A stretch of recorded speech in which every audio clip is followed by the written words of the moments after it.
Anong petsa na, Eve? Hindi ka pa rin bayad sa renta mo dito sa apartment. 3 buwan ka nang hindi nagbabayad. Kung hindi ko lang talaga kakilala ang nanay mo, ay baka matagal na kitang napalayas dito sa apartment na ito. Singhal ni Aling Rita. Si Aling Rita ang landlady ng tinitirahang apartment ni Eve. Napakamot si Eve sa kanyang ulo. Pasensya na, Aling Rita. Hayaan mo, kapag nakahanap ulit ako ng bagong racket, mababayaran ko na po lahat ng utang ko sa inyo. Aniya at sinubukang akbayan si Aling Rita, pero hinawi lang ng ginang ang kanyang braso. Ay, puro na lang ganyan ang palusot mo. Naririndi na ako. Sa susunod na linggo ay babalik ulit ako dito. At kapag hindi ko pa rin nakukuha ang bayad mo, talagang palalayasin na kita. Maghahanap na ako ng bagong titira dito sa apartment mo. Banta pa ni Rita bago tuluyang umalis. Matagal nang nakatira si Eve sa apartment. Mag-isa lamang siya rito dahil nasa probinsya ang kaniyang pamilya. Lumuwas kasi sa Maynila si Eve dahil akala niya may mahanap siyang magandang trabaho rito, pero kabaligtaran ang nangyari. Wala siyang permanenteng trabaho at parakit-rakit lang siya. Padabog na isinara ni Eve ang pinto ng apartment niya, saka siya umupo sa may sofa. Malalim siyang huminga para pakalmahin ang kanyang sarili. Ay, bakit ba kasi ang hirap ng buhay? Bakit hindi na lang ako pinanganak na mayaman? Bakit kailangan ko pang maghirap ng ganito? Inis niyang kausap sa sarili. Nagsasaka sa bukid ang mga magulang ni Eve. Marami din siyang mga kapatid at lahat ng iyon ay sa kanya nakaasa. Kaya naman, lahat ng klaseng pagsisipag nagawa niya na para lamang may maipadala siyang pera sa kanyang pamilya sa probinsya. Gustuhin man niyang sumuko, hindi niya magawa dahil may pamilya siyang nakaasa sa kanya. Bukod sa walang regular na trabaho, baon rin sa utang si Eve. Sa dami ng iniisip niyang bayarin, halos hindi na siya nakakakain ng 3 beses sa isang araw. Sobrang pagtitipid na ang ginagawa niya para lang makasurvive. Pinuntahan ni Eve ang kaibigan niyang si Mara. Si Mara ay dating katrabaho ni Eve na ngayon ay sa isang club na nagtatrabaho. Nakita niya si Mara na nasa counter at naninigarilyo. Kaagad niya itong nilapitan. Eve! Ay! Long time no see ah! Ba't nandito ka? Bati ni Mara at natuwa nang makita ang kaniyang kaibigan. Napaubo si Eve nang naamoy niya ang usok na nagmumula sa hinihit-hit na sigarilyo ni Mara. Maingay sa loob ng club, kaya naman hinila ni Eve si Mara palabas. Ano bang kailangan mo? Takang tanong ni Mara, saka itinapon sa semento ang upos ng sigarilyo, saka ito inapakan. Ay, hinahabol na naman ako ng mga pinagkakautangan ko. At saka si Aling Rita nakailang balik na sa apartment ko para ipaalala yung renta na matagal ko nang hindi nababayaran. Eve, kung manghihiram ka sa akin ng pera, ay hindi kita mapapahiram. Nasa ospital ngayon si nanay ko at halos lahat ng pera ko ay napupunta sa pagpapagamot sa kanya. Ay, hindi naman ako manghihiram sa'yo ng pera. Nagbabaka sakali lang ako na kung baka may alam kang racket na pwede kong pasukan.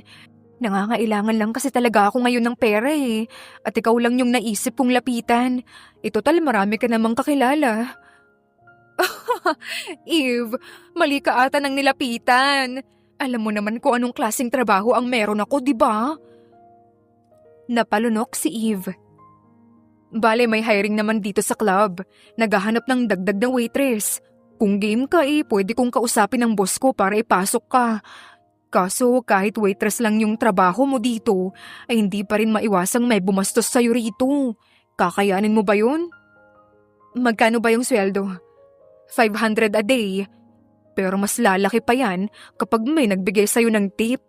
At lalo na kung may customer na mag-aalok sa'yo ng, alam mo na, extra service. Extra service? Ang ibig sabihin nun, ikakama ka ng customer. Pero nasa iyo naman yun.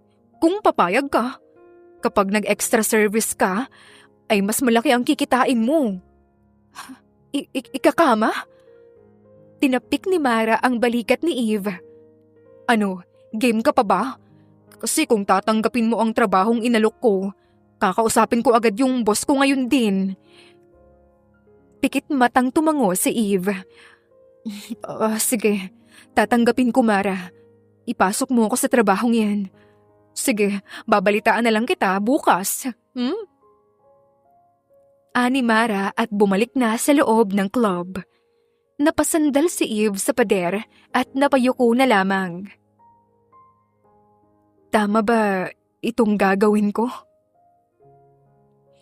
Kinabukasan, nakatanggap ng text si Eve mula kay Mara na nagsasabing natanggap daw si Eve sa trabaho at kailangan itong magpakita sa club para makapagsimula na agad-agad. Mabilis na naligo at nagbihis si Eve sa katinungo na ang club. Maaga pa lamang kaya naman wala pang customers.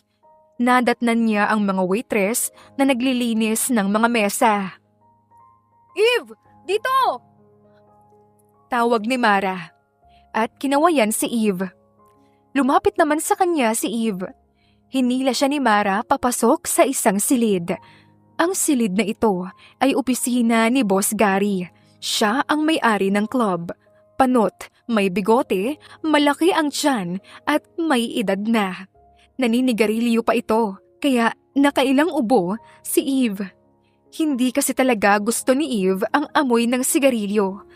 Pero mula ngayon, kailangan niya nang sanayin ang kanyang sarili dahil magtatrabaho na siya sa club. Boss Gary, siya nga pala yung kaibigan na sinasabi ko. Anunsyo ni Mara. Magandang umaga po, sir. Boss. Hinagod siya ni Gary ng tingin. Napasipol si Gary. Maganda ka naman, kaso hindi angkop ang suot mo dito sa club. Kung magtatrabaho ka dito ay ganitong damit ang kailangan mong isuot.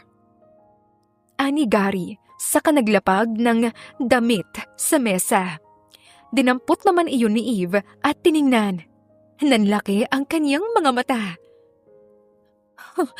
Damit pa ba to? Panty na ata ito eh. Tapos itong damit ay kakarampot lang ang tela. Parang sando lang ng sanggol. Komento ni Eve kaya siniko siya ni Mara. Ganyan talaga ang damitan dito, Eve. Kung gusto mong pumasok sa trabahong ito, ay yan ang kailangan mong suotin at para na rin maka-attract ka ng maraming customer. Kung hindi mo kayang suotin yan ay tanggal ka na sa trabaho. Hindi po. Hindi ko po tatanggihan ang trabahong to. Maagap na sambit ni Eve, saka napalunok na lang ng laway. Mara, samahan mo siyang magbihis at pagkatapos ay ibalik mo siya rito sa opisina ko. Titignan ko kung bagay ba sa kanya. Utos ni Gary, kaya agad na hinila ni Mara si Eve papunta sa dressing room. Eve, kailangan mong lunukin ang pride mo. Hindi ka mapapakain ng hiya-hiya na yan. At isa pa, maganda naman ang katawan mo kaya hindi pangit tignan ikaw kapag suot mo ang damit na ito. Diyos ko, Lord, ano ba tong ginagawa ko sa buhay ko?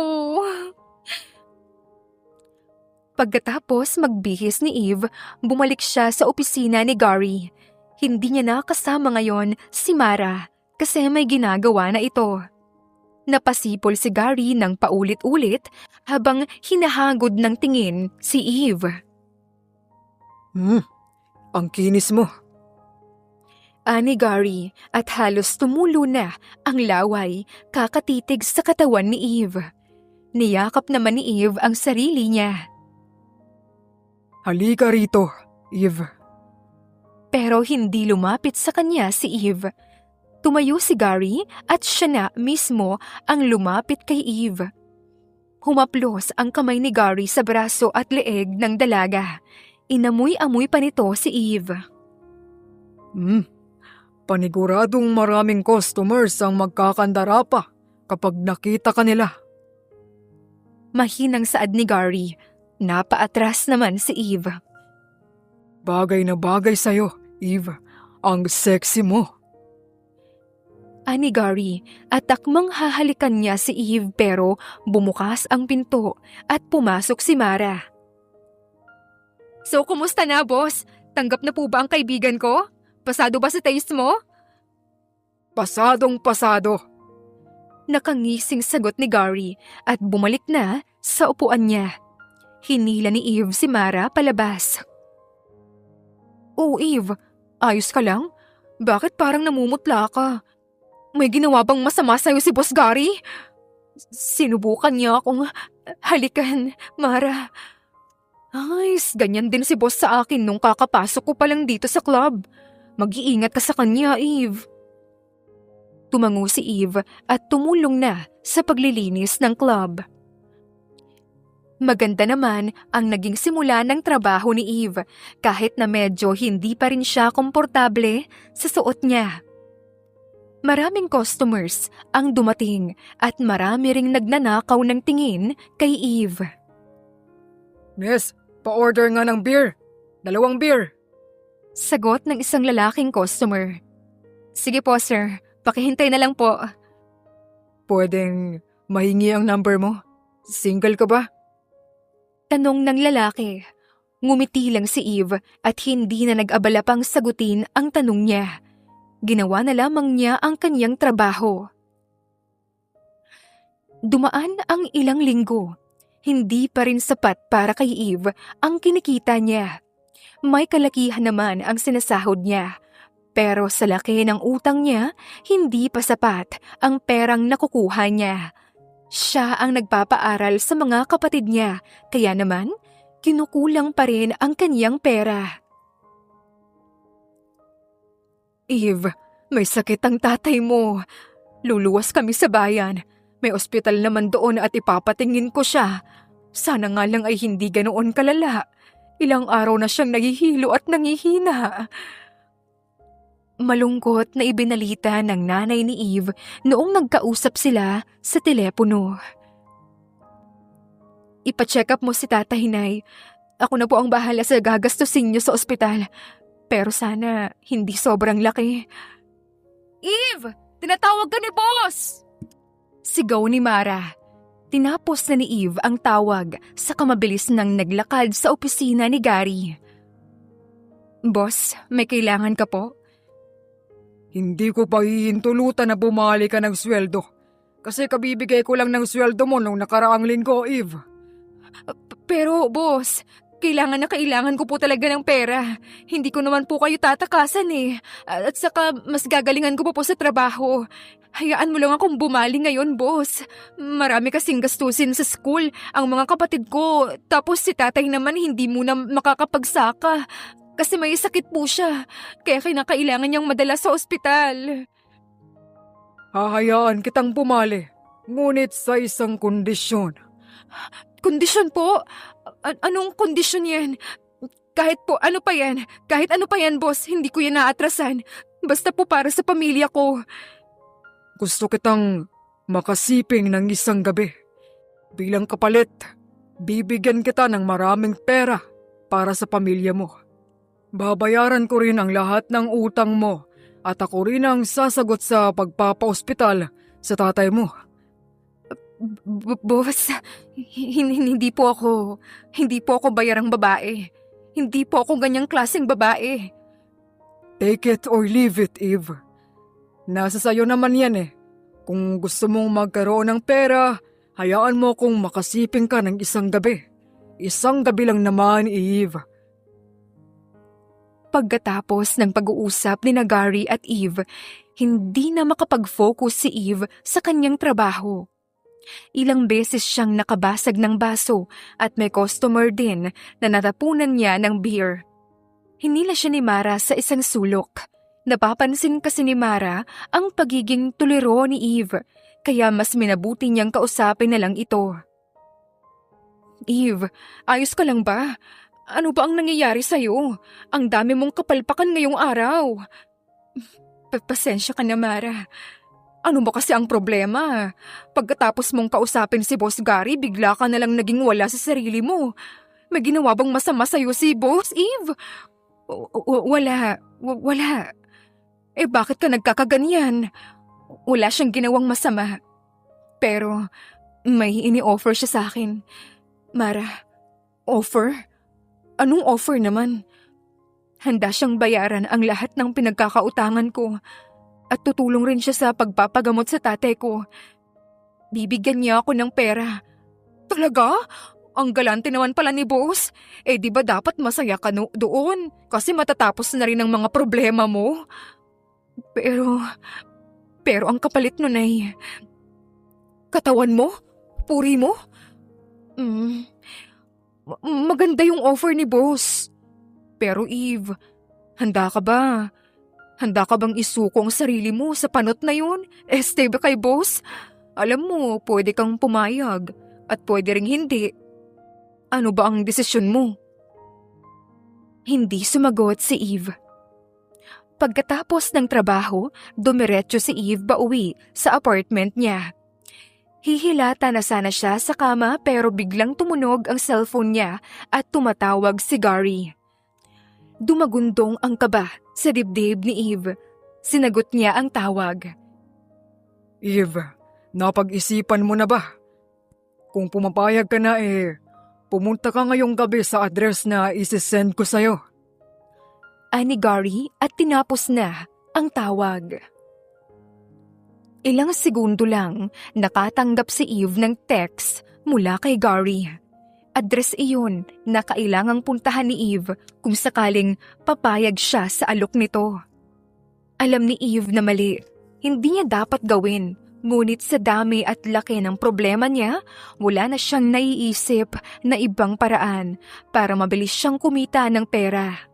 Isang gabi lamang sa kama, kasama ang boss niya, ay masusolusyonan niya na ang lahat ng problemang bumabagabag sa kanya. Dinampot ni Eve ang jacket niya at naglakad palabas ng bahay. Pumara siya ng taxi at nagpahatid na sa kinaroroonan ni Gary. Narating na niya ang bahay ni Gary. Nakatayo siya sa labas nito at nakatitig lang sa pinto. Maya-maya, biglang bumukas ang pinto at lumabas ang boss niya. Dumating ka na pala.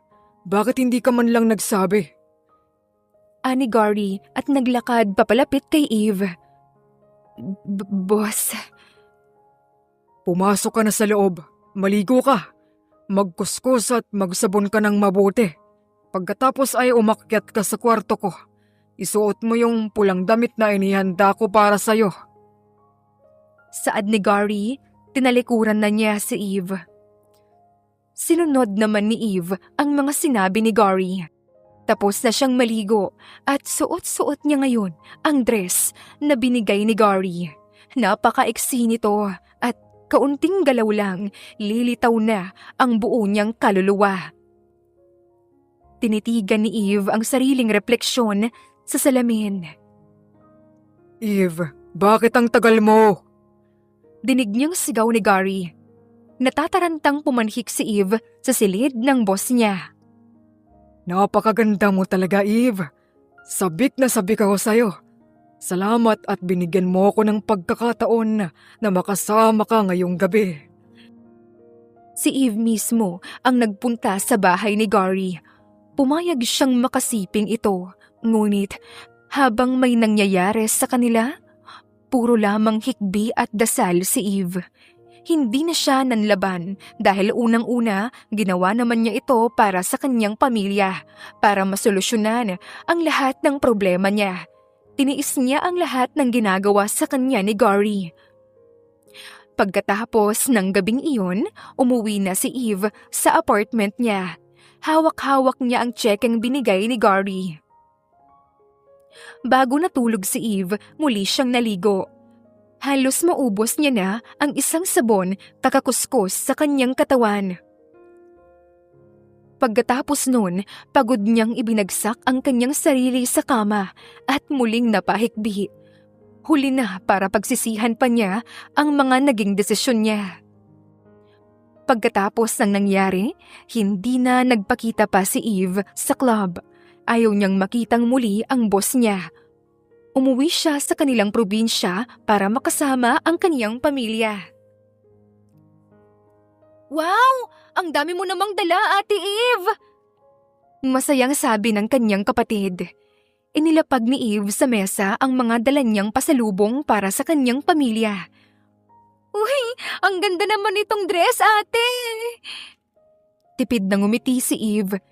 Nakalabas na ng ospital ang tatay niya. Oh, bakit para ang dami mo yatang pera ngayon, Eve?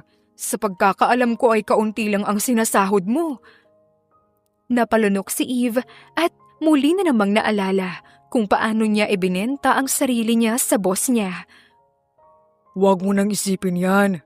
Ang mahalaga ay nakauwi na sa bahay natin si Eve. Hilaw na ngumiti si Eve. May hindi ka ba sinasabi sa amin, Eve?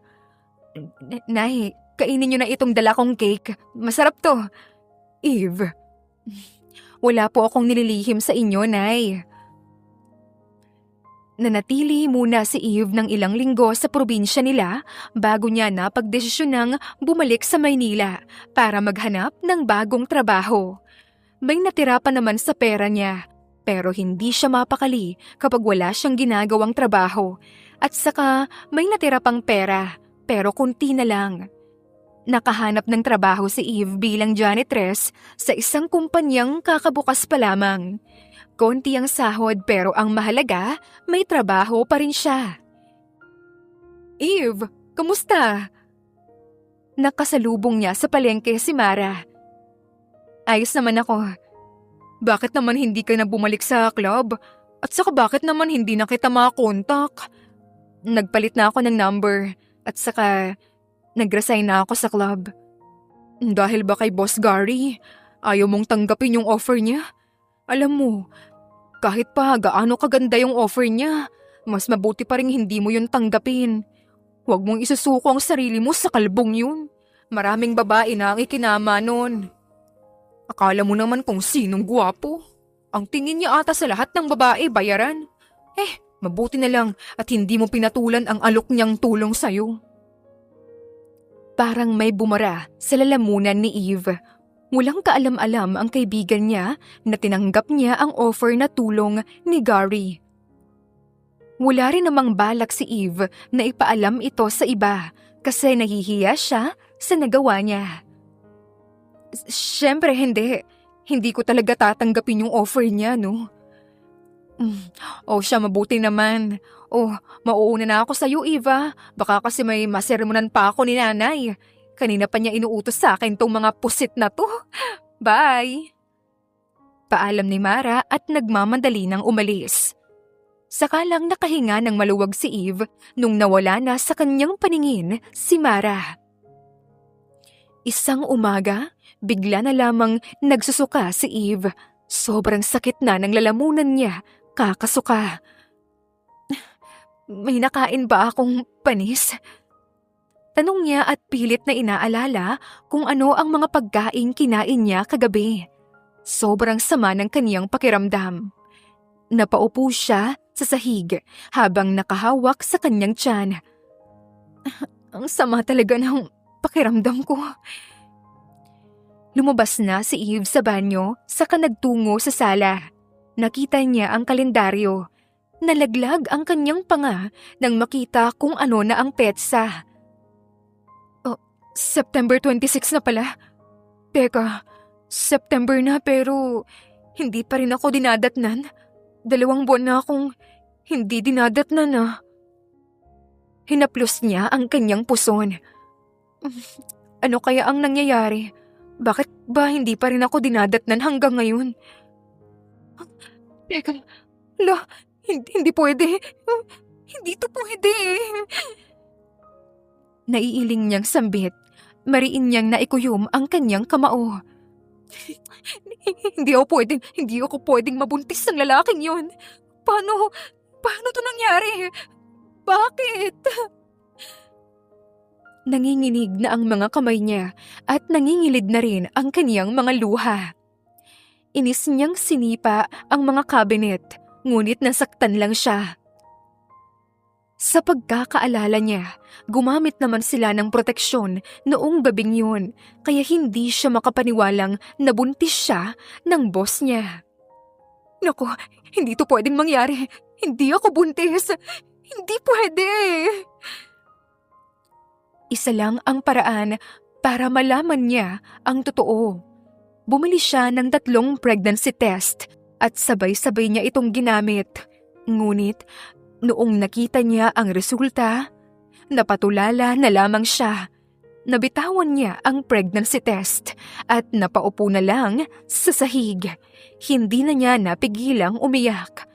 Nagpa-check up pa si Eve sa doktor para makasigurado at nakumpirmang buntis nga talaga siya. Inilihim ni Eve sa pamilya niya ang pagbubuntis niya. Isa itong kahihiyan para sa kanyang pamilya. Nabuntis lang naman siya ng lalaking hindi niya asawa at ni hindi niya rin nobyo. Isa siyang disgrasyada at kapag nalaman ito ng pamilya at mga kamag-anak niya, huhusgahan lamang siya ng mga ito at baka maitakwil pa siya ng nanay at tatay niya. Noong maipanganak ni Eve ang sanggol, alam niya sa sarili niya na wala siyang maibibigay na magandang buhay sa bata. Kaya naman, iniwan niya ito sa harap ng malaking bahay. Pasensya ka na, anak. Kung sakaling kupkupin ka ng mga taong nakatira sa bahay na to, magiging maganda ang buhay mo. Wala kang future sa akin. Iyak niya sa kanilagay sa basket ang sanggol. Pinindot niya ang doorbell, saka siya kumaripas ng takbo at nagtago sa likod ng isang sasakyan. Sinilip niya ang kinaroroonan ng sanggol at nakita niyang lumabas ang isang matangkad na lalaki mula sa gate ng bahay na yon. Luminga sa paligid ang lalaki at dinala ang sanggol papasok sa bahay. Lumipas ang ilang taon, naging maayos naman kahit papano ang buhay ni Eve. May maganda siyang trabaho, maganda na ang bahay at may sariling sasakyan. Natulungan na rin niya ang pamilya niya sa probinsya at mas napaganda niya ang buhay ng mga ito. Kahit ilang taon na ang lumipas, hindi pa rin nakakalimutan ni Eve ang kanyang anak. Palagi siyang sumisilip sa malaking bahay kung saan niya noon iniwan ang kaniyang anak. Maganda na ang buhay niya at kahit gustuhin man niyang bawiin ang anak niya, wala na siyang karapatan pang gawin yon dahil alam niyang siya ang may kasalanan. Siya mismo ang nagbigay ng anak niya sa ibang tao. Isang araw, napadaan si Eve sa bahay na yon sakay ng kanyang kotse. Nakita niya ang bata nakakauwi lang galing sa school at kasama nito ang matangkad na lalaki na siyang umampon sa bata. Nakita niya ang masayang ekspresyon sa mukha ng bata.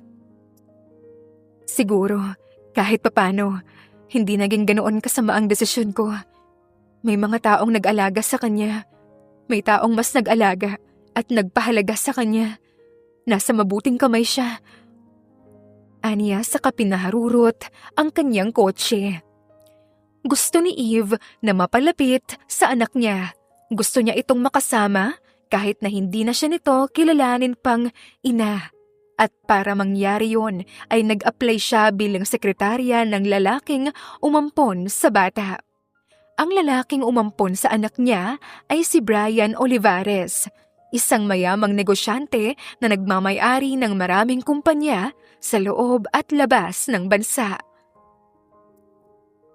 Good morning, sir. Ako po si Eve, ang bago niyong sekretary.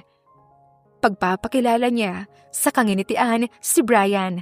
Saglit lang naman siyang tiningnan ni Brian. Gusto mo ba ng kape, sir? Yeah, sure. Tango naman ng lalaki na sobrang busy sa binabasa niyang papeles. Kaagad na nagtimpla ng kape si Eve sa pantry at nagmamadali niya itong dinala kay Brian. Inilapag niya ito sa desk ng binata. Tinikman na ni Brian ang kape at naibuga niya ito. What the hell? Reklamo niya sa kumuha ng tissue. Anong klaseng kape to? Tinipid mo naman masyado ang asukal. Sorry sir, dadagdagan ko na lang po. Wag na. Wala na akong gana para uminom ng kape. Sorry po talaga sir. Tatayo ka na lang ba dyan? Lumabas ka na ng opisina ko. Asikasuhin mo na lang yung files na sinend ko sa'yo. Malamig na sambit ni Brian. Tumango si Eve at nagmamadali nang nilisan ang office ng binata. Inis siyang umupo sa kanyang swivel chair. Ang sungit naman nun. Guwapo sana. Nakasimangot niyang sinabi. Nang sumapit ang lunch, itinigil na muna ni Eve ang ginagawa niya saka muling pumasok sa office ni Brian. Ngiting-ngiti siya ngunit napawi ang ngiti niya nang makita ang seryosong ekspresyon sa mukha nito. Kabado siyang napalunok. Noong umulan ata ng kasungitan, nasalo lahat ni Brian. What do you need? Lunchtime na po sir. Ano ang gusto mong kainin or saan mo gustong kumain? Magte-take out na lang po ba ako ng pagkain sir or mag-order online? Wala akong oras para kumain. Busy ako. Naku sir, di naman tama yan. Kailangan mo pa rin kumain kahit nagaano ka pa ka-busy. Ibibili na lang po kita sir. Inis na hinampas ni Brian ang mesa. Napasinghap si Eve. Hindi mo ba naiintindihan ang sinabi ko? Ayokong kumain. Pwede bang umalis ka na lang? Huwag kang masyadong makulit. Ang sungit mo naman. May sinasabi ka? Wala po. Pasimpleng inirapan ni Eve si Brian, saka siya naglakad palabas ng office nito. Siya na lang ang nag-lunch mag-isa. May maliit na kainan kasi sa tapat ng building na pinagtatrabahuan niya. Kahit gaano pa siya kasungit, kailangan ko siyang pagtiisan. Gagawin ko ang lahat para makilala at mapalapit ako sa anak ko. Kahit na makilala niya lang ako bilang sekretary ni Sir Brian. Determinadong sabi ni Eve at sunod-sunod na sumubo ng kanin kaya nabilaukan tuloy siya. Makalipas ang 1 linggo, wala pa ring nag-iba sa pagkikitungo ni Brian kay Eve. Ubod pa rin ito ng sungit. Sir, may girlfriend ka na ba o asawa? Usisa ni Eve habang inaayos ang mga libro sa bookshelf ni Brian. Nagtatakang tiningnan naman ni Brian si Eve. Ano naman sa'yo? Parte ba yan ng trabaho mo? Curious lang po ako sir. Kasi sa gwapo at yaman mong yan, hindi malabong taken ka na. I'm single. Tipid na sagot niya, saka umiwas ng tingin. Umawang ang labi ni Eve. Wala ka pang asawa sir? Eh yung anak mo sir. Anak? Paano mo na lamang may anak na ako, ha? Pasimpleng kinurot ni Eve ang sarili niya habang nag-iisip siya ng palusot. May nakita kasi akong bata dyan sa wallpaper ng laptop mo, sir. Naisip ko na baka anak mo yon. Biglang ngumiti si Brian. Ito ang unang beses na nakita niyang nakangiti si Brian. Anak ko nga siya. Ibinigay siya sa akin ng langit. My little angel. Mahal na mahal mo yung anak mo, sir, no? Sobrang mahal. Si Lian ang naging buhay ko. So, Lian pala ang pangalan ng anak ko. Ng anak mo nga pala. Patangong sambit ni Eve sa kawalan. Noong panahong lugmok na lugmok ako, dumating si Lian sa buhay ko. Siyang nagbigay sa akin ng sigla. Masaya ako na nasa mabuting tao si Lian, ang anak ko. Nakangiti si Eve habang nakatitig kay Brian. How about you? Are you married? Ilan na ang anak mo? Si Brian naman ngayon ang nagtanong. Hindi pa po ako kasal, sir. Wala rin po akong nobyo. At yung tungkol naman sa anak, may isang anak naman po ako. Pero ilang taon ko na siyang hindi nakakasama. Bakit hindi mo kasama ang anak mo? Ipagtitimpla ko na lang po kayo ng kape, sir. Pag-iiba niya ng usapan, saka siya nagmamadaling lumabas ng office ni Brian. Nagtatakang nakasunod ang tingin sa kanya ni Brian. Ah, what's wrong with her? Naiilang niyang tanong. Isang hapon, nilapitan ni Brian si Eve. Eve, ngayon na ba yung meeting ko with Mr. Ariel? Yes sir, ngayong araw, 4 p.m. po. Sagot ni Eve at sumulyap sa kanyang relo. Huwag ka nang sumama sa meeting. Pwede bang ikaw na lang ang sumundo sa anak ko? Ihatid mo sana siya sa bahay. Wala kasi yung yaya niya at wala rin si mama. Kaya walang ibang susundo sa kanya. Pwede bang samahan mo muna siya sa bahay hanggat hindi pa natatapos ang meeting ko? Ibibigay ko sa iyo ang room number niya para mabilis mo siyang mahanap. Na-inform ko na rin ng teacher niya na ang sekretary ko ang susundo sa kanya. Yes sir, sure. Ako na po ang bahalang sumundo kay Lian. Kayang-kaya ko po yan, sir. Oh, sobrang saya mo yata. Puna ni Brian at nagpaalam na. Hindi maalis ang ngiti sa labi ni Eve habang naglalakad siya papunta sa classroom ni Lian. Excited na siyang makita ang kaniyang anak.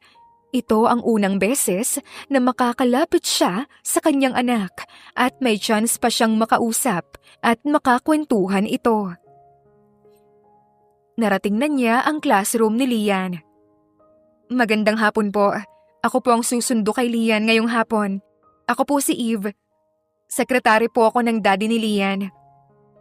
Nasabi nga sa akin ni Mr. Olivares. Saad ng guro sa kanilingon si Lian. Lian, nandito na ang sundo mo. Makakauwi ka na. Dinampot ni Lian ang bag niya at naglakad papalapit kay Eve. Kunot na kunot ang kanyang noo. Ngayon pa lamang niya kasi nakita si Eve kaya hindi niya ito kilala. Sino ka po? Nasaan si Yaya? Si Daddy or si Mamila? Lumuhod si Eve para makapantay si Lian.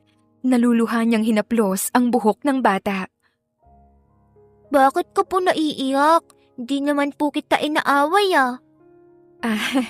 Hindi ako umiiyak.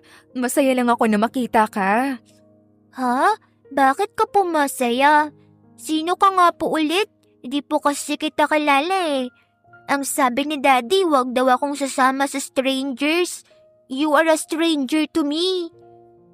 Lian, pwede kang sumama kay Miss Eve. Sekretary siya ng daddy mo. Oh, may bago na palang sekretary si Daddy? Hi po, I'm Lian Olivares. Bati ng bata sa kanginitian si Eve. Parang may humaplos sa puso ni Eve nang ngitian siya ng kanyang anak. Bigla na lamang niya itong niyakap. Huh? Why are you hugging me po? Hindi pa po tayo ba uuwi? Sorry, masaya lang talaga akong makita ka. Ani Eve at tumayo na sa kahinawakan ang kamay ni Lian at nagpaalam na sila sa guro nito. Sumakay na sila sa kotse ni Eve. Maingat na ikinabit ni Eve ang seatbelt kay Lian. Bakit po hindi si Daddy ang sumundo sa akin? Kasi busy siya. May meeting pa siyang pinuntahan. Siya nga dapat ang susundo sa'yo kaso meron pa siyang ibang lakad kaya ako na lang ang inutusan niya. Ayos lang naman na ako ang sumundo sa'yo, di ba? Ayos lang naman po at saka hindi ka naman po mukhang masamang tao eh. Kung alam mo lang anak, ako ang pinakamasamang tao kasi nagawa kitang ipamigay sa iba. Sabi niya sa isip-isip. Nakarating na sila sa bahay ni Brian. May susi naman na binigay si Brian kay Eve, kaya dire-diretso nang pumasok sina Eve. Where's my yaya? Tanong ni Lian habang inililibot ang paningin. Ang sabi sa akin ng daddy mo, wala ang yaya mo ngayon, naka-leave yata. So, mag-isa lang po ako dito? I'm home alone? Noko, I'm scared, Miss Eve. Ani Lian sa kaniyakap ang binti ni Eve. Siyempre hindi ka mag-isa. Kasama mo ako, okay? Dito lang muna ako hanggang sa hindi pa umuwi si Sir Brian. Really? Miss Eve, thank you po. Huwag mo na akong tawaging Miss Eve. Tita na lang. Okay po, Tita Eve. Nagugutom ka ba? Opo, gusto ko po sanang kumain, Tita Eve. Naglakad sila papunta sa kusina. Binuksan ni Eve ang ref at naghanap ng pwedeng kainin ni Lian. May nahanap siyang itlog at sandwich, kaya naman napagpasyahan niyang gumawa na lang ng egg sandwich. Nagtimpla rin siya ng juice at inilapag ito sa harap ni Lian. Thank you po sa snacks. You're welcome, Lian. Kain ka lang, pakabusog ka. This is so yummy. I can eat this all day.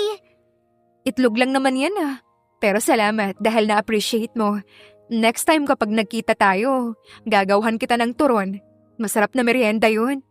Turon? What's turon po? Saging siya na binalutan ng wrapper at ibinababad sa asukal saka piniprito. Masarap yun. Uy, gusto ko pong tikman yan. Bumalik ka dito, Tita Eva. Kung pwede nga lang araw-araw araw-araw kitang bibisitahin talaga. Enjoy na enjoy si Eve kasama ang kaniyang anak. Marami silang napagkwentuhan at sinamahan pa niya itong maglaro sa playroom. Maya-maya pa, bumukas na ang pinto ng playroom at pumasok si Brian. Natigilan si Brian nang makita ang suot ni Eve. Nakasuot kasi si Eve ngayon ng dinosaur costume na si Lian mismo ang nagpumilit na suotin niya ito. Pinamulahan ng pisngi si Eve at nahiya. Bigla namang natawa si Brian. Ay, sir naman, wag mo naman akong tawanan. Sinunod ko lang naman ang gusto ng anak mo Sita ni Eve pero natatawa pa rin talaga si Brian. Bagay sa'yo. You look so cute actually. Komento ni Brian na mas lalong nagpapula ng pisngi ni Eve. Daddy, you're home. I miss you, Daddy. Nagmamadaling lumapit si Lian kay Brian. Binuhat naman siya ni Brian at pinupog ng halik. Kamusta naman ang baby ko? Nagpasaway ka ba kay Eve? Hindi po, Daddy. Hindi naman siya nagpasaway. Napakabait niyang bata. Napalaki mo siya ng tama, Sir Brian. Ibinaba na ni Brian si Lian. Dad, I have a dinosaur friend, Her name is Tita Eve. Ani Lian at hinila si Eve palapit kay Brian. This is my dinosaur friend, Daddy. Dinosaur ba yan? Isang roar nga dyan. Pangaasar ni Brian. Napakamot naman si Eve sa kanyang ulo. Dad, can you wear this pig costume? Pakiusap niya, saka iniabot ang pig costume kay Brian. Si Eve naman ngayon ang natawa. Nagkasalubong ang kilay ni Brian. Ayaw niya namang magtampo si Lian kaya sinuot na lang niya ito. Ang cute mo, sir. Pangaasar naman ngayon ni Eve sa kanilabas ang cellphone niya saka kinuhanan ng picture si Brian. Huwag mo akong kunan ng litrato. Kung ganyan lang naman kagwapo ang baboy, hindi na kita leletsunin. Ani Eve at namangha sa kakyutan ni Brian. Isang oink naman dyan, sir. Sige na. Say oink, Daddy. Utos naman ni Lian. Bumaba ang tingin ni Brian sa kanya. Enough with this game, Lian. Isang oink lang naman, Dad. Napabuntong hininga si Brian. Saglit pa niyang sinulyapan si Eve, saka siya pikit matang nag-oink. Oink, oink, oink. Baboy ako. Sabay na natawa si Eve at Lian. Halos sumakit na ang tiyan nila kakatawa. Sa sobrang pagod ni Lian kakalaro, nakatulog na siya. Salamat sa pagbabantay mo sa anak ko. Walang anuman, sir. Natutuwa po akong kasama si Lian. Kung gusto mo, ako na po ang papalit sa yaya niya. Charot lang. Masayang-masaya si Lian kasama ka. Magaan ang loob niya sa'yo, na para bang ang tagal niyo nang magkakilala. Hindi naman siya ganyan kakulit. sa mga yaya niya. Napangiti si Eve. O siya, hindi na kita may hahatid pa uwi. Wala kasing kasama rito si Lian. Ayos lang sir, no problem. Dala ko naman po ang kotse ko. Mag-iingat ka sa biyahe, pauwi. Salamat ulit. Bye sir, see you po bukas sa office. Paalam ni Eve at lumabas na ng bahay. Isang umaga, nagulat si Eve nang makita si Lian sa office ni Brian. Nakaupo si Brian sa swivel chair niya habang naglalaro naman si Lian sa sofa. Lian? Tawag niya at excited na nalapitan ang bata. Tumakbo naman papalapit sa kanya si Lian at niyakap siya.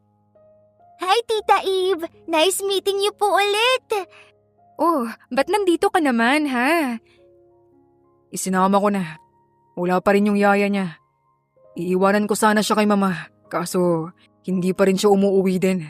Dahil may business trip din siya. Oh, natutuwa ako na muli kang makita, Lian. Ani Eve at tinapik ang ulo ni Lian. Alam mo bang kanina ka pa hinihintay ni Lian? Bukang bibig ka rin niya kanina pa. Talaga ba, sir? Miss ka niya na kaagad. Nasaan na po yung turon, Tita Eve? Turon? Anong meron sa turon? Nangako po kasi ako sa kanya Nasa susunod na magkikita kami, dadalhan ko siya ng turon. Kaso hindi ako nakapaghanda kasi hindi ko naman alam na dadalhin mo pala siya ngayon dito sa office. Next time na lang po, Tita Eve. Ipaalam mo po sa kanya next time, Dad, ha? Nakangiti namang tumango si Brian. Tita Eve, do you know how to solve this Rubik's Cube? Tanong ng bata sabay abot ng Rubik's Cube kay Eve. Walang kahirap-hirap naman na naisolve iyon ng dalaga. Sa pagkamangha, sabay na pumalakpak si Lian at Brian. Ang galing mo naman po! Kailan mo pa natutunan yan? Noong bata pa ako, binigyan ako ng ninang ko ng Rubik's Cube. Regalo sa akin nung Pasko. Nag-practice ako na nag-practice. Hanggang sa naging mali na lang sa akin ang pagsasolve nito. Pwede mo akong turuan, Tita Eve? Lian, marami pang gagawin si Eve. Sa susunod na lang. Sir, ayos lang naman po. At saka saglit lang naman. Pagkatapos kong turuan si Lian, gagawin ko na agad ang trabaho ko. Ikaw ang bahala.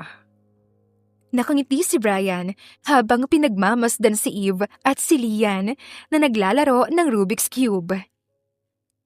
Dad, look! Kaya ko nang isolve tong color green! Pagmamayabang ng bata. Ang bilis matuto ni Lian, napakatalinong bata. Kapag kaya ko nang isolve lahat ng color, ako naman magtuturo kay Daddy. Pwede. Pagsang-ayon niya at marahang hinaplos ang buhok ng bata. Tuluyan na ngang napalapit ng husto si Eve at Lian sa isa't isa. Madalas kasing dinadala ni Brian si Lian sa office at napapadalas na rin ang pagsundo ni Eve kay Lian sa school. Masayang-masaya si Eve kasi nakakasama niya na ng madalas ang anak niya kahit na hindi alam ni Lian na siya ang mommy nito. Eve? Oh, ba't nandito ka pa sa labas? Malamig na pumasok ka sa loob. Sabi ni Mara. Magkasama sina Eve at Mara sa iisang bahay. Noong nagkapera at nakaluwag-luwag na si Eve, kinuha niya si Mara at binigyan ng magandang trabaho. May sarili kasing kumpanya si Eve na binuo niya from the scratch. Sobrang lumago ito, kaya naman nagkaroon siya ng maraming pera. Matalik niyang kaibigan si Mara, kaya naman hindi niya ito nakalimutan sa kanyang pagyaman. Eve, okay ka lang ba? Iniisip ko lang si Lian. Gusto ko siyang kunin at itira sa poder ko, Mara. Bakit hindi mo gawin? Pwede naman, di ba? Ikaw naman yung tunay niyang ina. Hindi ko kayang gawin. Bakit? Kasi nakita ko kung gaano kamahal ni Brian ang anak ko.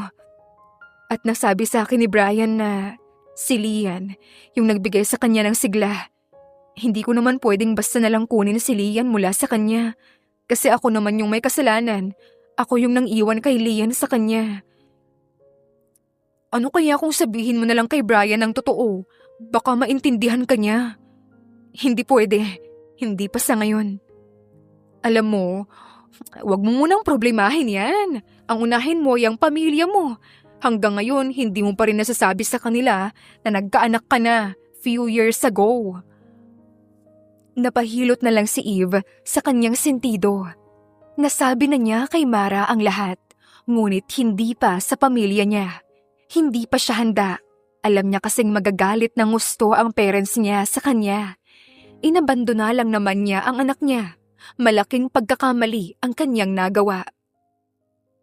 Gulat na gulat talaga ako nung inamin mo sa akin na pumayag ka pala sa offer ni Boss Gary at siya yung ama ng anak mo. Ay, di ako makapaniwala. Sinamantala talaga ni Boss Gary ang pangangailangan mo ng pera. Langya siya. Huwag na natin siyang pag-usapan, Mara. Patay na rin naman siya. Ayoko na ring maalala pa yung kalbong yun. Mabuti nga wala na siya para hindi na muling mag-cross ang mga landas namin. Namatay kasi si Gary dahil nagkaroon ito ng lung cancer dahil sa labis na paninigarilyo. Eve, birthday na ni Lian sa Sabado. Gusto kong pumunta ka. Actually, si Lian ang nag-invite sa'yo. Pinapasabi niya lang sa akin. Talaga, sir? Pupunta po ako. That's good to know. Kahit naman umayaw ka, papupuntahin pa rin kita. Kasi gusto kong makasama ni Lian sa kaarawan niya. Mamimili na agad ako ng regalo para sa kanya. Actually, hindi naman required na magdala ng regalo. But if you insist, pwede naman. Pagkatapos ng trabaho ni Eve, kaagad siyang nagpasama kay Mara sa mall. Hila-hila niya ang kamay ni Mara papasok sa iba't ibang stores. Sobrang dami na ng dala nilang paper bags. Teka, hindi ba magtataka si Brian kapag ganito karami ang regalo mo kay Lian? Alam kong anak mo yon, kaya ganito ka sa kanya. Pero hindi naman alam ni Brian na anak mo si Lian. Makakaagaw ka ng eksena sa dami ng regalo mo para doon sa bata. Napanguso si Eve at napakamot sa kanyang batok. Mukhang napasobra nga ata talaga ako. Next time na lang ni Lian yung iba. Sa Sabado na yung birthday ni Lian, di ba? Pero kailan ba talaga yung totoong birthday niya? Bukas yung totoo niyang birthday. Kung kailan ko siya pinanganak. Yung Sabado naman, yun yung araw na iniwan ko si Lian sa harap ng bahay ni Brian. Kaya siguro, yun na ang ginawang birthdate ni Brian sa bata. Kung ganun, bukas ang real birthday niya. Anong plano mo? Magse-celebrate ba tayo? Ano kaya kung hiramin mo si Lian? Saglit lang naman yun. Ipapasya lang natin. Magandang ideya nga yan. Susubukan kong magpaalam kay Brian. Sana lang talaga pumayag siya. Kinabukasan, nagpaalam si Eve kay Brian na ipapasyal niya si Lian. Pumayag naman si Brian, kaya tuwang-tuwa si Eve at sinundo na si Lian sa school nito. Kasakasama niya si Mara. Tita Eve, ikaw ulit ang sundo ko? May kasama nga pala ako. Kumaway naman si Mara. Hi, Lian. Kilala niyo po ako? Oo, Lian. Naikwento kasi kita sa kanya. Kaibigan ko to, si Mara. Hi po, Tita Mara. Ang ganda ng anak mo. Manang-mana sa'yo. Bulong niya at humagik-gik. Siniko naman siya ni Eve. Nagpaalam nga pala ako sa daddy mo na ipapasyal ka namin. Talaga po? Okay po, sama ako. Sumakay na sila sa kotse at nag-drive papunta sa mall. Naglaro sila sa time zone pagkatapos kumain sa isang 5-star restaurant. Ang sasarap po ng food. At ang mamahal. Mabuti na lang, ikaw ang magbabayad, Eve. Kasi kung ako, butas ang bulsa ko. Ngiwi ni Mara habang nakatingin kay Eve. Natawa naman si Eve at binalingan si Lian sa kamarahang hinawakan ang kamay nito. Kumain ka pa ng marami, Lian. Kung may gusto ka pa, ipag-order ulit kita. Nakatulog na si Lian sa biyahe nila pauwi. Inihatid kasi ni Eve si Lian pauwi. Binuhat ni Eve si Lian sa kapinindot ang doorbell. Lumabas naman si Brian. Sorry, medyo natagalan kami, sir. Kumain pa po kasi kami ng dinner. Ayos lang. Tugon ni Brian at kinuha na si Lian mula kay Eve at siya na ang kumarga rito. Naubos yata ang energy ng prinsesa ko. Marami kasi kaming ginawa, sir, kaya pagod na pagod si Lian at nakatulog na agad. Gusto mo bang pumasok muna sa loob? Sumuliyap si Eve sa kotse.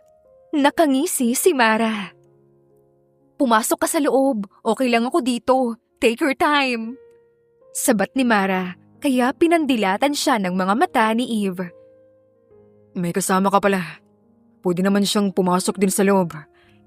Si Mara po, sir, kaibigan ko. Carry lang ako dito.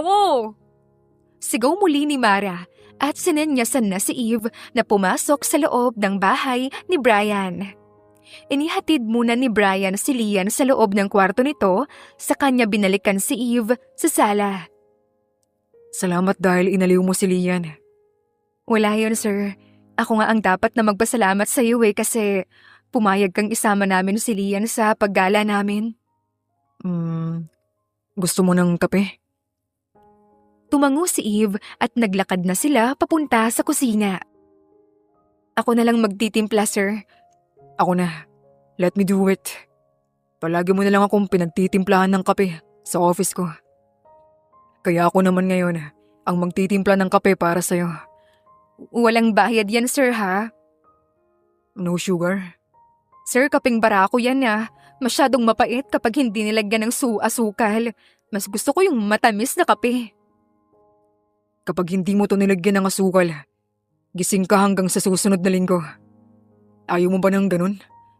Di daig ko pa yung adik niyan, sir. Medyo joker ka rin pala, sir?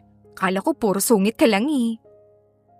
Inilapag na ni Brian ang isang tasa ng kape sa harapan ni Eve. Kaagad itong tinikman ni Eve. Gusto ko ng matamis na kape, sir, pero hindi naman to the point na magkakadiabetes ako.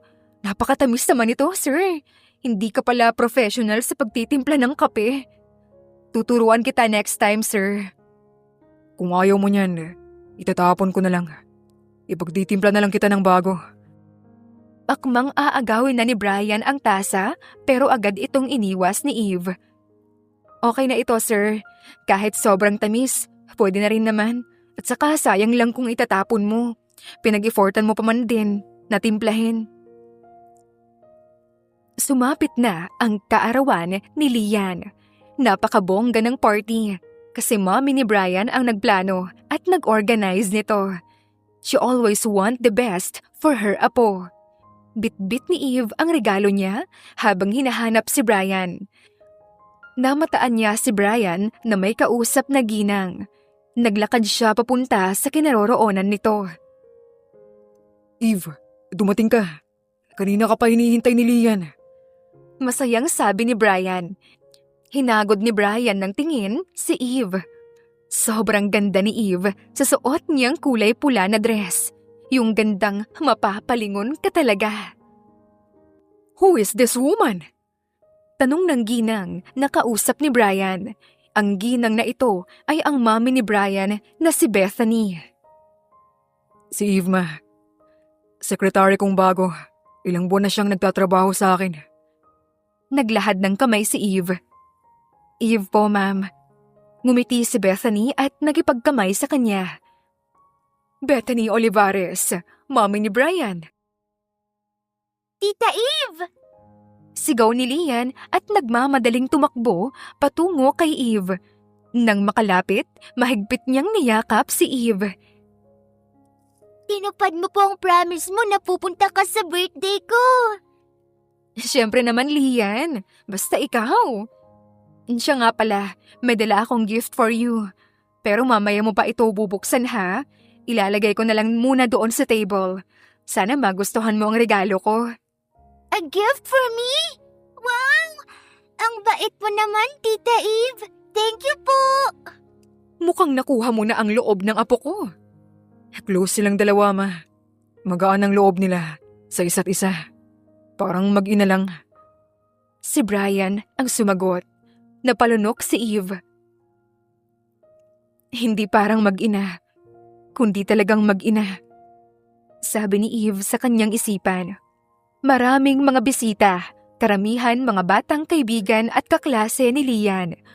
May wine at alak para sa matatanda at napagtripan ni Eve na uminom kaso naparami siya at nalasing. Pagewang-gewang siya habang hinahanap ang daan papunta sa banyo dahil nasusuka siya. Eve, saan ka pupunta? Tawag sa kanya ni Brian. Naniningkit ang mga mata ni Eve nang lingunin niya si Brian. Muntik pa siyang matumba pero mabuti na lang nasalo siya ng binata. Pinisil ni Eve ang pisngi ni Brian. Wala na siya sa sarili.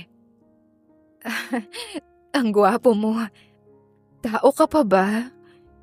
Napangisi ang lalaki at tumikim.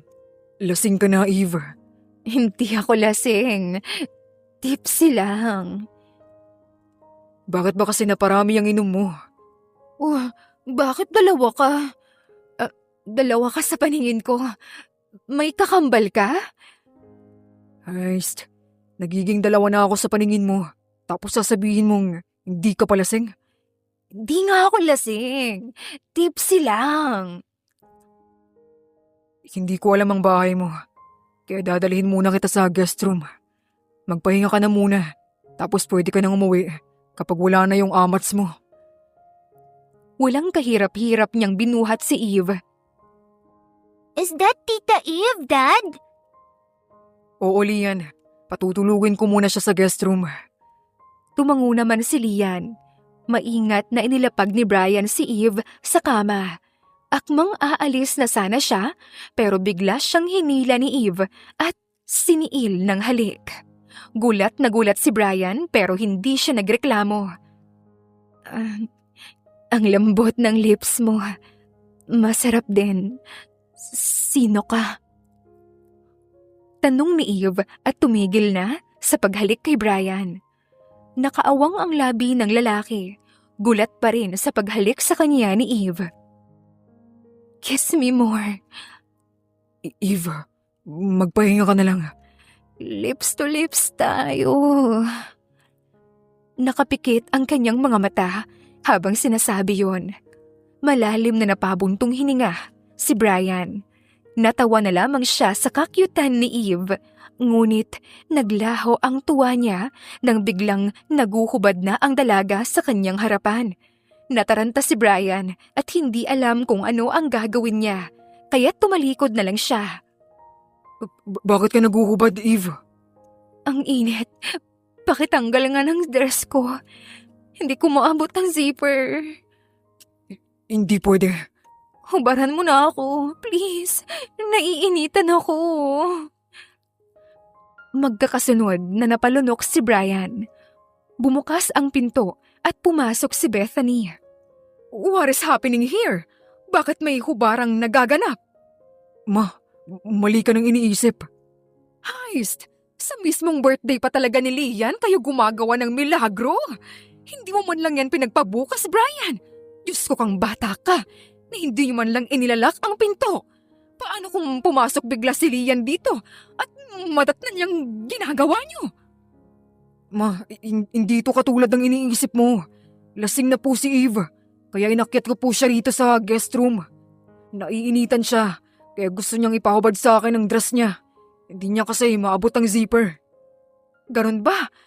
Bakit naman hindi ka nagtawag ng maid? Gusto mo atang ikaw pa ang maghubad sa kanya? Hindi ko nga siya tinitingnan, ma. At saka tatawag naman dapat ako ng maid. Pumasok ka lang, kaya naantala. Lumabas ka na lang. Ako na ang bahala kay Eve. Baka saan pa umabot ang paghuhubad na yan. Nagmamadaling lumabas ng guest room si Brian. Muntik pa siyang madapa sa kakamadali niya. Kinabukasan, nagtaka si Eve dahil nagising siya sa hindi pamilyar na kwarto. Inilibot niya ang paningin niya at pilit na inaalala kung nasaan siya. Sobrang sakit ng kanyang ulo. Nasaan ba ako? Kaninong kwarto ba to? Kunot noong tanong niya. Bumukas naman ang pinto at iniliwan nito si Brian. Gising ka na pala. Sir, nandito ka rin? Nasaan pa na po ba ako? Kagabi, lasing na lasing ka. Kaya kita rito dinala sa guest room. Bumaba ang tingin ni Eve sa suot niya. Dumapo rin ang tingin niya sa dress niyang nakasabit sa gilid. Niyakap niya ang sarili niya at nanlaki ang kanyang mga mata. Sir, bakit iba na ang suot ko? Anong ginawa mo? Namutla si Brian. Kumalma ka. I didn't do anything. Bakit iba itong damit ko? Tapos yung dress ko nakasabit na dyan. Sir, alam kong sekretary mo ako. Pero sekretary po at hindi seksitary. Anong ginawa mo sa akin kagabi, ha? Sir, umamin ka. Kabadong sambit ni Eve at kung ano-ano na ang pumasok sa isip niya. Hindi ako ang nagpalit sa'yo ng damit mo, kundi si Mama, okay? Sorry sir. Nag-overreact ako masyado. Akala ko kasi... Sorry po talaga, Sir Brian. Meron ka bang naaalala sa mga nangyari kagabi? Perhaps sa ginawa mo? Ginawa? Ginawa? Sa pagkakaalala ko, nakipagkulita lang ako kay Lian at uminom ako ng alak. Meron pa po bang ibang nangyari kagabi, sir? Pinamulahan ng leeg at tenga si Brian. Umiling siya at hindi na nag-abala pang banggitin kay Eve na hinalikan siya nito kagabi. Never mind. Bumaba ka na. Naghanda ng breakfast si Mama. Magagahan ka muna bago umalis. Pag-iiba ni Brian sa usapan at lumabas na. Napakamot naman si Eve sa kanyang ulo. May iba pa kayang nangyari kagabi? Bakit biglang namula kanina si Sir Brian? May nangyari ba sa amin? Charot? Di naman masakit ang perlas ko. Kaya malamang, wala. Pero bakit kaya ganoon ang reaksyon niya? Inayos muna ni Eve ang sarili saka nagtungo na sa dining area. Nadatnan niya roon si Brian, Bethany at si Lian.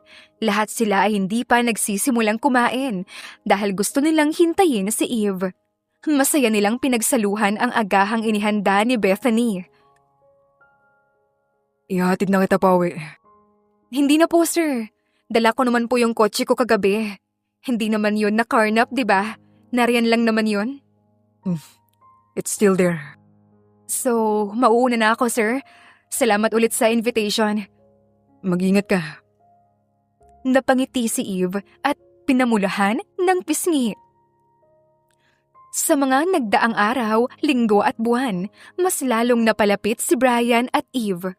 Hanggang sa nakapagpalagayan na sila ng loob, nagkaaminan ng feelings at naging opisyal ng magkarelasyon. Masugid na nanligaw si Brian at makalipas ang ilang linggo, sinagot na siya ni Eve dahil mahal rin naman niya ito. Masayang-masaya naman si Lian dahil sa simula pa lang gusto niya na si Eve para sa kanyang daddy. Araw ng linggo, kumakain sina Eve at Mara sa isang restaurant at bigla nilang napagkwentuhan si Lian.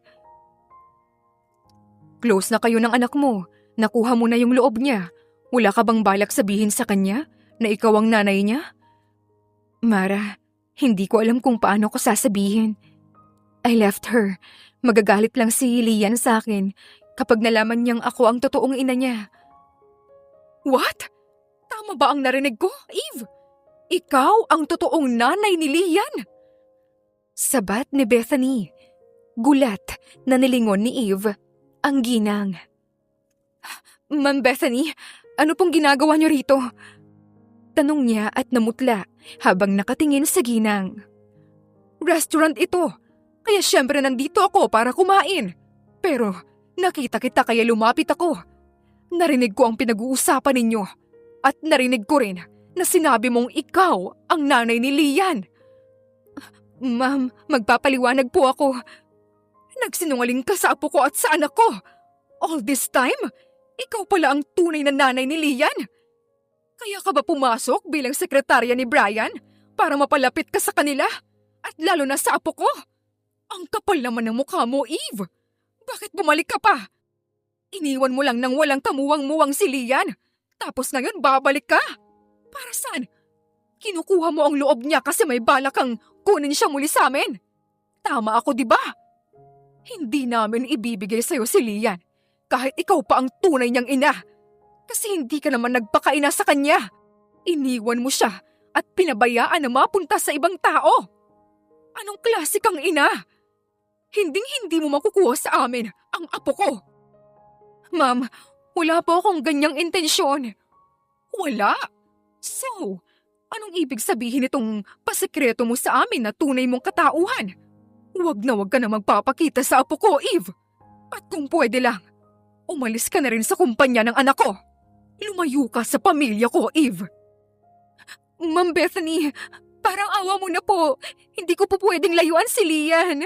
Hindi ngayon. Wala naman po akong balak na agawin siya sa inyo eh.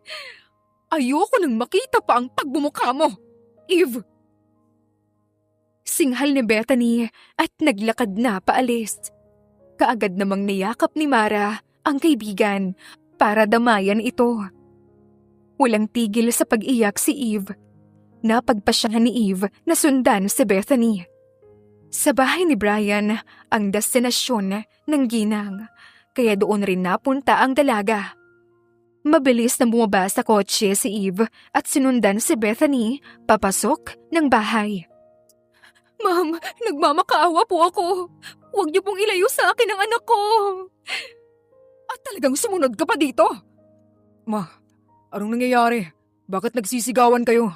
Anong pinag-aawayan niyo? Pwede bang hinaan niyo ang boses niyo? Natutulog na kasi si Lian. Sabat ni Brian, nakabababa lang ng hagdan. Alam mo ba ang sikreto ng babaeng to? Magkakasunod na napalunok si Eve sa sobrang kaba. Ang babaeng ito na sekretarya mo, walang iba kundi ang tunay na ina ni Lian. Siya lang naman ang pabayang ina na nang-iwan sa apo ko. Pumasok siya sa buhay niyo para kunin ang loob ni Lian para mas mabilis niyang mabawi ito balang araw. Hindi po yan totoo. Totoo ba yun, Eve? Ikaw ang totoong nanay ni Lian?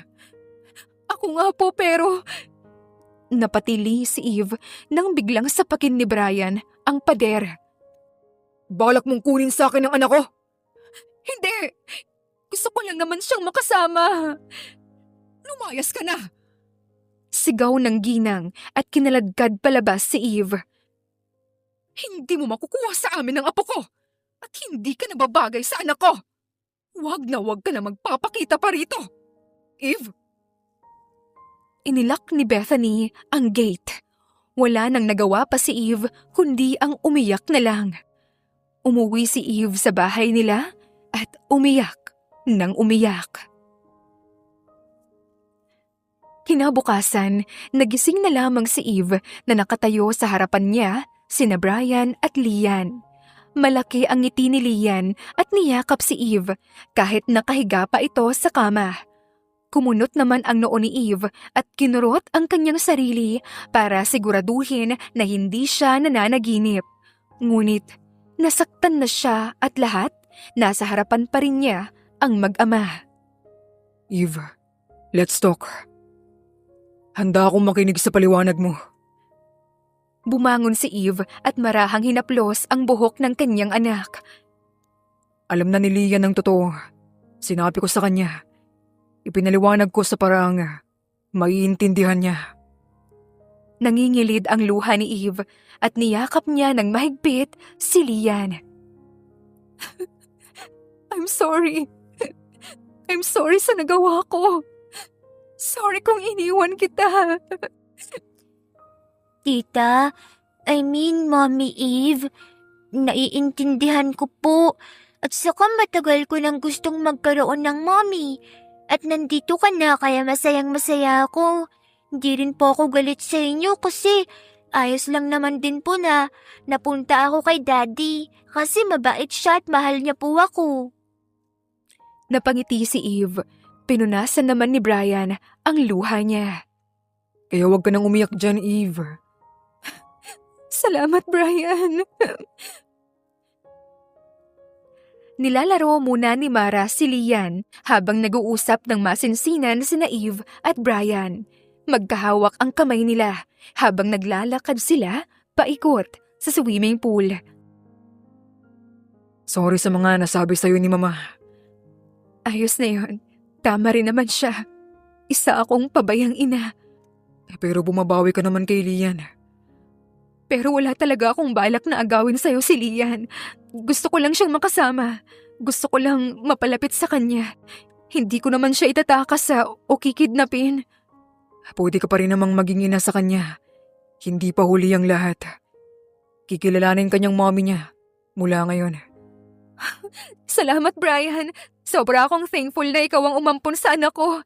At thankful din ako na ikaw ang naging boyfriend ko. Napaka-understanding mo. Sa kabila ng nagawa ko, natanggap mo pa rin ako. Isinandal ni Eve ang ulo niya sa balikat ni Brian. Hinalikan ni Brian ang noo ni Eve. Mahal na mahal kita, Eve. Mahal na mahal din kita. Pero, sino ba ang tunay na tatay ni Lian? Napalunok si Eve at huminga ng malalim, saka ikinuwento kay Brian ang tungkol sa kanyang nakaraan at sa kung paanong paraan nabuo si Lian. Isinama ni Brian si Eve sa bahay nila. Nagkaayos naman sina Eve at Bethany dahil nilinaw ni Eve na hindi niya itatakas si Lian. Naging mas matibay naman ang relasyon ni Eve at Brian at para na silang isang buong pamilya.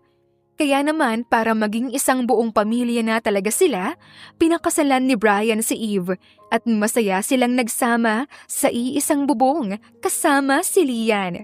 Makalipas ang ilang taon, biniyayaan sila ng 2 pang anak.